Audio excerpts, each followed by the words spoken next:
Yes, we are live now. Hello friends, this is Himanshi and welcome to. जैसा कि हम सभी जानते हैं कि जो उम्मीद है कि जून 20 तक नोटिफिकेशन आ जाए, नहीं भी आएगा अगर हमें नहीं पता ये न्यूज कितनी सच्ची है, उस केस में भी क्या है कि जून जुलाई तक हमें अपडेट तो आना है। तो हम कह सकते हैं कि हमें तैयारी करनी शुरू कर देनी चाहिए। और अगर आप सीटेट की तैयारी कर रहे हैं, चाहे पेपर 1 की करें चाहे पेपर 2 की करें, घर बैठ के आप सेल्फ स्टडी से कैसे तैयारी कर सकते हैं, इसी टाइम से आप कैसे शुरू कर सकते हैं कि आप बिल्कुल इंश्योर कर लें कि आपका जो क्वालिफाइंग एग्जाम है वो क्वालिफाइड हो जाए, बल्कि बेहतर नंबर से हो जाए। और अगर अभी इस महीने या अगले महीने अगर नोटिफिकेशन आता है जून या जुलाई के बीच में, तो मुझे लगता है 90% चांसेस तो यही है कि सिलेबस वगैरह में कोई चेंज नहीं होगा, क्योंकि इतनी जल्दी परिवर्तन संभव नहीं है।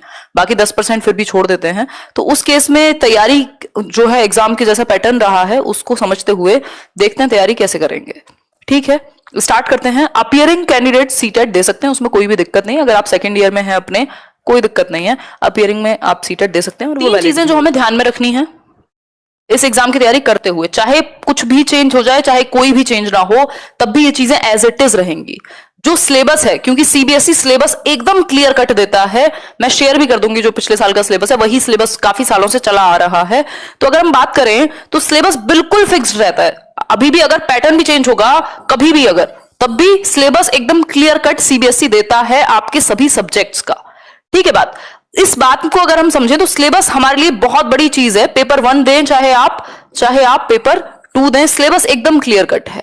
ठीक, सबसे पहले सिलेबस को पढ़ना है, आंख बंद करके ग्रामर पढ़ना शुरू नहीं कर देना, क्योंकि आती नहीं है ना। क्योंकि 2 नंबर के लिए 3 नंबर के लिए पूरी ग्रामर तो आप नहीं पढ़ेंगे, तो समझेंगे उसको। फिर है क्या नहीं करना है, उस पर भी बात करेंगे। प्रीवियस ईयर क्वेश्चन पेपर, ये सबसे ज्यादा महत्वपूर्ण है। चाहे कुछ भी चेंज हो जाए, ये चेंज नहीं होगा और ये आधार है एक तरीके से। अगर आपने 2011 से 2021 तक, जो पिछले 10 सालों के, है ना, 10 साल अभी हुए हैं इस बार ही, अगर हम बात करें सीटेट को, तो कई लोग तो पहले से ही 10 साल के प्रीवियस ईयर सॉल्व करा देते थे, जब 10 साल हुए भी नहीं थे इसको। तो 2011 से 2021 तक के अगर आपने प्रीवियस ईयर, और 2011 भी छोड़ दो, अगर 2013-14 के बाद से भी या 15 से भी अगर आपने 21 तक पेपर सॉल्व किए हुए हैं, तो वो आपका पेपर कोई रोक नहीं सकता। अगर आपको वो पेपर सॉल्व करते समय समझ आ गए और आपके टॉपिक्स क्लियर हो गए वो वाले, सिर्फ प्रीवियस ईयर भी अगर आपने अच्छे से किया हुआ है, लिख के ले सकते हो आप इस बात को कि आप क्वालिफाई कर जाएंगे एग्जाम, अगर आपने ढंग से सिर्फ प्रीवियस ईयर को कर लिया। और हमारे साथ दिक्कत क्या, हमें लगता है प्रीवियस ईयर तो आ चुके, अब तो ये आएंगे नहीं, तो इनका क्या पॉइंट है। जबकि सीटेट में इतने क्वेश्चन रिपीट होते हैं, और जो रिपीट नहीं होते वो घुमा करके पूछ लिए जाते हैं सेम टॉपिक से, क्योंकि सिलेबस फिक्स्ड है। अगर 15-20 टॉपिक हैं सीडीपी में, बाल विकास में 30 नंबर के, तो वो उतने ही हैं, वो फिक्स्ड हैं। हर साल वहां से क्वेश्चन आना है। प्याजे वाइगॉस्की कोलबर्ग से अगर 5-6 क्वेश्चन मिला करके आने, तो वो आने हैं। ठीक, इसके अलावा अगर हम बात करें बुक्स की, अब बुक्स यहां पे कम महत्वपूर्ण हो जाती है, क्योंकि हमारे पास इतना कुछ है। सिलेबस सबसे पहले आप देख सकते हैं, प्रीवियस ईयर पेपर आपके पास होना चाहिए, चाहे तो आप खरीद लीजिए, कोई भी बुक ले लीजिए, जैसे मैं आर गुप्ता बताती हूं, बट उसमें 2020 तक का ही है, तो किरण पब्लिकेशन का 2021 तक है, उसमें वो ले सकते हो, हिंदी मीडियम में ही अवेलेबल है अभी सिर्फ। या फिर अगर प्रीवियस ईयर नहीं भी लेने, तो सीटेट की वेबसाइट से जाकर के आप प्रीवियस ईयर डाउनलोड कर सकते हो विद ऑफिशियल आंसर की। ऑफिशियल आंसर की पे पूरा भरोसा करना है। और एटलीस्ट इतने सीटेट की वेबसाइट से जो प्रीवियस ईयर है, मैंने अपलोड भी किए हुए हैं टेलीग्राम चैनल पे, फिर से मैं अपलोड कर दूंगी, पीडीएफ शेयर कर दूंगी, वो अपने पास रखिए, मैं उनको कल तक शेयर कर दूंगी, जो प्रीवियस ईयर है सीटेट की वेबसाइट पे। बुक्स की अगर हम बात करें, आप 2 चीजें कर सकते हैं, या तो आप अलग अलग सब्जेक्ट की बुक लें, नहीं तो आप अवॉइड कर सकते हैं, नहीं लेंगे तब भी हो जाएगा क्लियर। रीजन कैसे होगा, यहां लेट्स लर्न पे प्लेलिस्ट्स बनी हुई है। ठीक है, बिल्कुल ये यूट्यूब पे बनी हुई है, जो एकदम फ्री है सभी के लिए देखना, जिसमें मैंने कुछ मैराथन सेशन लिए हुए हैं अलग अलग सब्जेक्ट के लिए। सबसे पहले वो मैराथन सेशन देख लीजिए, सीडीपी यानी चाइल्ड डेवलपमेंट एंड पेडागोजी का एक मैराथन सेशन देख लिया, पूरे नोट्स बना लिए, या पीडीएफ भी उसका मैंने शेयर किया हुआ होगा। फिर क्वेश्चन ट्राई किए, फिर दूसरे सब्जेक्ट का देखा, फिर तीसरे सब्जेक्ट का देखा, हिंदी इंग्लिश मैथ्स सबका देख लो एक एक करके। नहीं तो अलग अलग सब्जेक्ट की बिल्कुल चैप्टर वाइज प्लेलिस्ट भी है, स्पेशली सीडीपी की, उनको देख लो और नोट्स बना लो। कोई जरूरत नहीं कोई किताब लेने की, सिर्फ एक प्रीवियस ईयर ले लीजिए और सिलेबस आपको आइडिया हो। आगे बढ़ेंगे, समझेंगे, फिर भी अगर किताबें लेनी है तो मैं बता दूंगी, सजेस्ट कर दूंगी 2-4।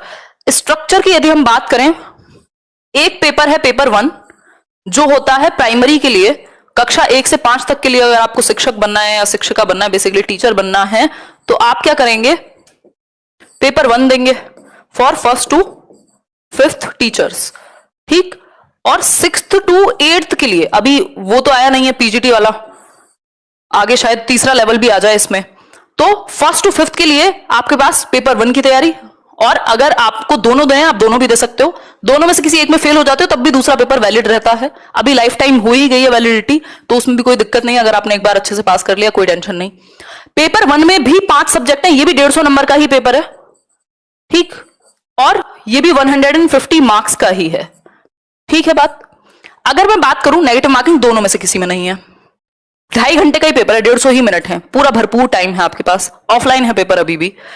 5 सब्जेक्ट हैं आपके पेपर 1 में, ध्यान से समझिएगा, और 4 सब्जेक्ट हैं आपके पेपर 2 में, जिनमें से आउट ऑफ 5 3 सब्जेक्ट यहां भी बिल्कुल सेम है, डिट्टो सेम लेवल है, लेवल में भी कोई खास अंतर नहीं है, और 3 सब्जेक्ट यहां भी सेम है, सिर्फ एक सब्जेक्ट अलग है आपका पेपर 2 के लिए। यदि आप साइंस एंड मैथ्स के टीचर बनने जा रहे हैं तो आपके लिए साइंस एंड मैथ्स आएगा, और अगर आप ह्यूमैनिटीज या कॉमर्स बैकग्राउंड से हैं तो उस केस में एसएसटी आ जाएगा 60 नंबर का पेपर 2 के लिए। बाकी इसमें दोनों ही पेपर में 3 सब्जेक्ट बिल्कुल कॉमन है, 3 सब्जेक्ट का मतलब है 90 नंबर बिल्कुल कॉमन, 90 मार्क्स बिल्कुल सेम है। तो ऐसा नहीं है आपको दोनों पेपर की अलग अलग तैयारी करनी है, आपको सिर्फ ढंग से तैयारी शुरू करनी है। और वो जो 3 सब्जेक्ट हैं जो तीनों कॉमन है, बाल विकास यानी child development and pedagogy, English, Hindi, ये दोनों जो तीनों सब्जेक्ट हैं ये बिल्कुल कॉमन है और लेवल में ज्यादा अंतर नहीं रहता, क्योंकि दोनों पेपर का सिलेबस सेम है इन तीनों सब्जेक्ट का। अगर आप सिलेबस उठा के देखेंगे, सीडीपी बाल विकास का सेम सिलेबस मिलेगा, इंग्लिश हिंदी का सेम सिलेबस मिलेगा, पेपर 1 के लिए भी पेपर 2 के लिए भी। और जब आप प्रीवियस ईयर प्रैक्टिस करेंगे ना, पेपर 1 के भी कीजिए और पेपर 2 के भी कीजिए, तीनों सब्जेक्ट के, आपको कोई और प्रैक्टिस सेट की जरूरत ही नहीं पड़ेगी। पेपर 1 पेपर 2 दोनों के कर लीजिए, क्योंकि सिलेबस सेम है। इससे अच्छा स्टैंडर्ड क्वेश्चन आपको कोई दे नहीं सकता बना के, कोई टीचर मेड क्वेश्चन पेपर इतना बढ़िया नहीं बना सकता जो स्टैंडर्ड सीबीएसई बना के देता है क्वेश्चंस। तो प्रीवियस ईयर आप दोनों के प्रैक्टिस कीजिए, चाहे आप पेपर 1 देने जा रहे हैं चाहे आप पेपर 2 देने जा रहे हैं। 3 सब्जेक्ट जो कॉमन है, child development and pedagogy, Hindi और इंग्लिश, इन तीनों के प्रीवियस ईयर दोनों लेवल के करिए सिलेबस के साथ साथ। ये 90 मार्क्स अगर आपके मजबूत हैं, बाकी जगह आप थोड़े कम भी ले आएंगे तब भी पास हो जाएंगे, या अच्छे भी नंबर आएंगे, वो आपकी मेहनत पे डिपेंड करता है। पेपर 1 की अगर हम बात करें, 5 सब्जेक्ट की बात करें, अभी हम धीरे धीरे चर्चा कर रहे हैं आप कैसे स्टडी प्लान बनाएंगे। फर्स्ट ईयर वाले भी कर दो, क्या दिक्कत है। देखो पेपर 1 की अगर हम बात करें तो ये है कुछ 5 subject, child development and pedagogy यानी बाल विकास एवं शिक्षण शास्त्र, 30 नंबर का आता है, 30 क्वेश्चन आएंगे, एक नंबर का एक क्वेश्चन होगा, ठीक। मैथमेटिक्स सबसे पहले प्रीवियस ईयर उठा के देखो, जिन्होंने पहली बार तैयारी करने जा रहे हैं जो लोग, मैथमेटिक्स। अब ये मैथमेटिक्स नॉर्मल मैथमेटिक्स नहीं है, ये गलती हम बहुत ज्यादा करते हैं। 15 नंबर का इसमें मैथ्स आएगा, जो 1st to 5th लेवल की अगर आप प्राइवेट स्कूल के बच्चों की बुक उठा लेंगे, क्योंकि इसमें एनसीईआरटी बहुत हल्की सी है, और प्लस प्रीवियस ईयर, तो वो कंटेंट है 15 नंबर का, या सिर्फ प्रीवियस ईयर से भी कर लोगे तो भी हो जाएंगे, बेसिक कैलकुलेशन। और बाकी के 15 नंबर में क्या है, पेडागोजी है मैथ्स की। वो पेडागोजी हम यहां भी लेट्स लर्न पे भी डिस्कस करते हैं। बेसिकली पेडागोजी का मतलब है आप पढ़ाएंगे कैसे उस सब्जेक्ट को, मैथ्स को आप पढ़ाएंगे कैसे।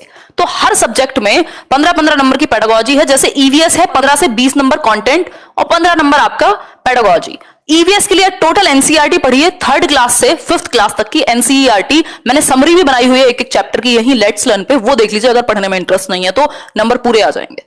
साथ में अगर हम बात करें जितने सेक्शन वो एनसीईआरटी का है वहां से पूरे आएंगे। इसका मतलब ये नहीं है लोग तोड़ मरोड़ के पेश कर देते हैं कि एनसीईआरटी पढ़ के पूरे 30 आ जाएंगे, ठीक। बाकी 15 नंबर की पेडागोजी भी एनसीईआरटी से ही इंस्पायर्ड होती है, तो वो भी मैंने डिस्कस की हुई है यही चैनल पे, प्लेलिस्ट देखिए, मैं लिंक शेयर कर दूंगी टेलीग्राम पर। लैंग्वेज 1 की अगर मैं बात करूं तो ये कंपलसरी होती है, जो भी आपको सही लगे आप ले सकते हैं। मान लीजिए लैंग्वेज 1 हिंदी है, वैसे हिंदी ही लीजिएगा अगर आपको हिंदी बोलनी आती है या पढ़नी आती है। कई लोग इंग्लिश ले लेते हैं। लैंग्वेज 1 कंपैरेटिवली मुश्किल आती है लैंग्वेज 2 से। उसका रीजन ये है कि यहां पे लिटरेचर संबंधी क्वेश्चन भी पूछ लेगा, कई बार थोड़ा सा ग्रामेटिकल भी पूछेगा, तो मुश्किल पूछेगा लैंग्वेज 1 का।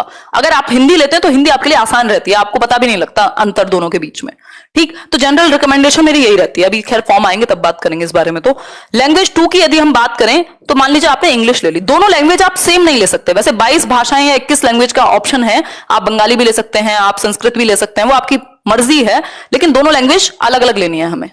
स्टैंडर्ड हम हिंदी इंग्लिश मान के चल रहे हैं। इनका सिलेबस है 15 नंबर की, इसमें आती है पेडागोजी, हिंदी और इंग्लिश में स्पेशली, और 15 नंबर की इसमें आती है आपकी क्या बोलते हैं, पैसेज, ग्रामर रटते हैं लोग इसके लिए, जिसका कोई औचित्य नहीं है। पेडागोजी है आप पढ़ाएंगे कैसे हिंदी को, कुछ 5-7 टॉपिक हैं सिर्फ सिलेबस में। मैंने यहां लेट्स लर्न पे चैप्टर वाइज कराए हुए हैं, इंग्लिश में भी मैंने चैप्टर वाइज कराया हुआ है पेडागोजी सेक्शन। बाकी के जो 15 नंबर है ना पैसेज के, यानी गद्यांश पद्यांश के, 7 नंबर का एक, 8 नंबर का एक, उसके लिए आपको करनी है प्रीवियस ईयर से प्रैक्टिस, और कुछ नहीं करना गद्यांश के लिए। आपको समझ में आ जाएगी, उसी तरह के गद्यांश और पद्यांश आते हैं। क्लियर है बात। इतनी बात क्लियर हो गई। अब पेपर 2 की अगर हम बात करें, देखिए अगर हम बात करें पेपर 2 की यदि हम बात करें तो यहां आते हैं 4 सब्जेक्ट। अगेन 3 सब्जेक्ट कॉमन है। अगर आपने सीडीपी की तैयारी और हिंदी इंग्लिश की तैयारी पहले ही कर ली तो यहां सेम है, कोई दिक्कत नहीं। 90 नंबर की तैयारी आपकी हो चुकी। आपको एक सब्जेक्ट अलग तैयार करना होगा। यदि आप ह्यूमैनिटीज से हैं, यानी आर्ट्स स्ट्रीम बोल देते थे पहले, या फिर आप अगर कॉमर्स से हैं तो जनरली आप लेते हैं एसएसटी, और दूसरे केस में अगर आप बीएससी वगैरह से करके आए हैं तो आप साइंस एंड मैथ्स ले लेते हैं। ये आपका सब्जेक्ट 60 नंबर का आता है। इसमें ये थोड़ा सा गड़बड़ करके दी हुई है, 60 नंबर का आता है। ठीक, अगर हम बात करें तो ये 60 मार्क्स टोटल आपके एनसीईआरटी बेस्ड हैं। टोटल एनसीईआरटी बेस्ड हैं 60 मार्क्स आपके। अगर आप एसएसटी की एनसीईआरटी अभी से पढ़ना शुरू कर दीजिए, 6th 7th 8th की, पेपर 1 वाले पढ़ेंगे 1st to 5th की एनसीईआरटी, और पेपर 2 वाले पढ़ेंगे 6th to 8th की एनसीईआरटी, क्योंकि आपको उसी लेवल का टीचर बनने जाना है। ठीक है बात। तो ये अगर आपका एसएसटी सब्जेक्ट है तो आप एसएसटी की, जैसे हिस्ट्री पॉलिटी और ज्योग्राफी, ये सारी ऑनलाइन फ्री में अवेलेबल है। मैं लिंक भी दे दूंगी वेबसाइट का, जहां एनसीईआरटी की वेबसाइट पे अवेलेबल है, माय पाठशाला और समथिंग लाइक दैट है, जिसपे सारी एनसीईआरटी किताबें अवेलेबल हैं। अगर आप नहीं भी जा पा रहे हैं, पैसे नहीं खर्च करना चाहते हैं, तो ऑनलाइन भी पढ़ सकते हैं, है ना। तो या फिर समरी देख सकते हैं, यूट्यूब पे अलग अलग चैनल्स आपको मिल जाएंगे जो बहुत अच्छे समरी डिस्कस कराते हैं, क्योंकि यूपीएससी वगैरह में पूछी जाती है एसएसटी की समरी, तो वो भी आप देख सकते हैं चैप्टर वाइज। इसके अलावा प्रीवियस ईयर को जरूर पढ़िए, उससे आपको पता लगेगा एनसीईआरटी से क्वेश्चन बना कैसे है। साइंस और मैथ्स के लिए भी सेम है 6th to 8th की एनसीईआरटी।